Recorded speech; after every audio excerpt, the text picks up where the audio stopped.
Hovindism bonus number 1. Attacking the Smithsonian. Warning: if you are currently in possession of an irony and/or bullshit meter, we kindly ask that you disable such devices.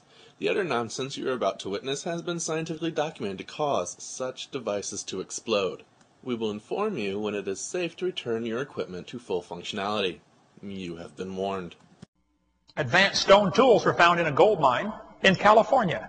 They're digging in the middle of this mountain, digging a shaft back into a gravel pit under layers of lava supposed to be 55 million years old, and they find human tools in there.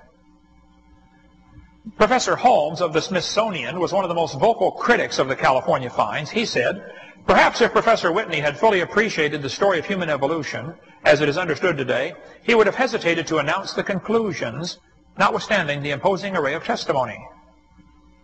Is he saying he shouldn't have announced this finding because it goes against the theory? Mr. Hovind is describing the Calaveras skull. This was actually a challenge to piece together since he so horribly butchered the narrative. On February 25, 1866, miners found a human skull 39 meters below the surface of the earth.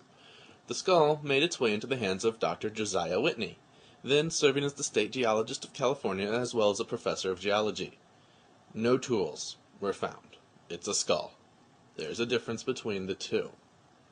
Dr. Whitney was known for his fringe hypothesis that humans, mastodons, and elephants coexisted in California during the Pliocene, which is from 5.3 to 1.8 million years ago. He published this hypothesis a year before being given the skull without any supporting evidence whatsoever. Dr. Whitney then claimed the skull to be definitive proof of his hypothesis. This claim was immediately challenged. Is that what he's saying? Dr. N.H. Holmes actually stated that the site showed clear signs of intrusive material. Upon interviewing the miners, he encountered conflicting testimony regarding the find. Given this evidence, Holmes cautioned that the find was a fabrication. His conclusion was justified when several miners admitted to placing the skull from an Indian burial in the mine as a prank on other miners. That's exactly what he's saying. And folks, I'm telling you, there are people that are so dedicated to that stupid evolution theory that they will block out from their mind and from print, if they can, anything that goes against it. They defend the theory with religious fervor. Mr. Hovind's version of the account is derived from Michael Cremo's claims. Cremo, a Hindu creationist, claims that modern humans have existed far into ancient antiquity and are actually de-evolving away from unity with Brahman. Dr. Holmes was affiliated with the Smithsonian in the 1890s. He died decades before Mr. Cremo was born. Cremo has been selling his pseudoscience for over a decade.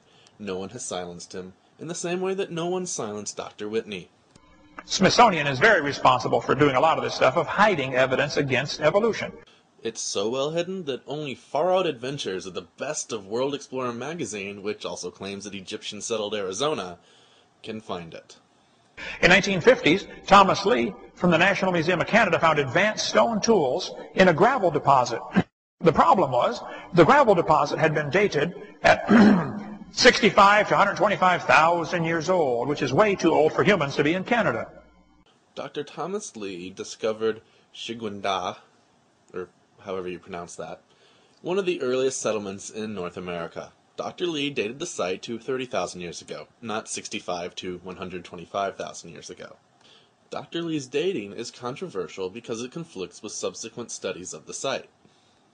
So, the director of the museum was fired for refusing to fire the discoverer.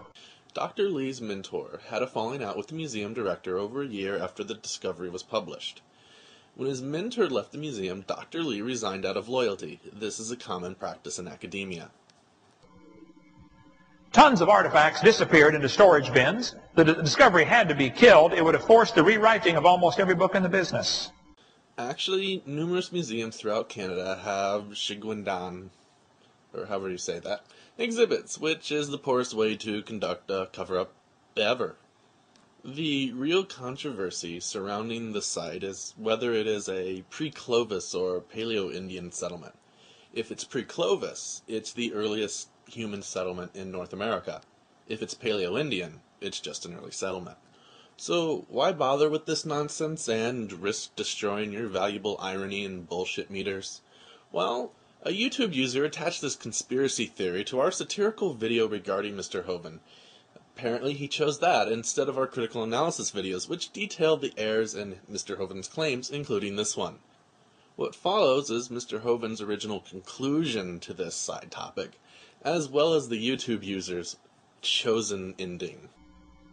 We can't have you find something that goes against our theory because all of the books we've printed talk about how wonderful the theory is, and now you're going to make us rewrite all these books, so you're fired.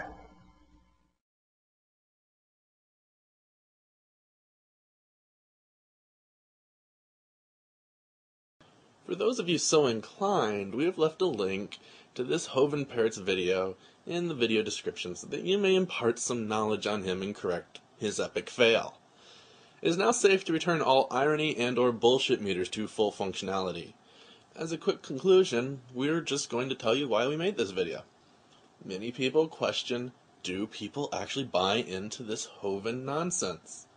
Well, here's somebody. Go ask them why. Stop asking us why. Fancy references, the scourge of all creationism. If only they knew how to use Google. Perhaps then they'd be a threat.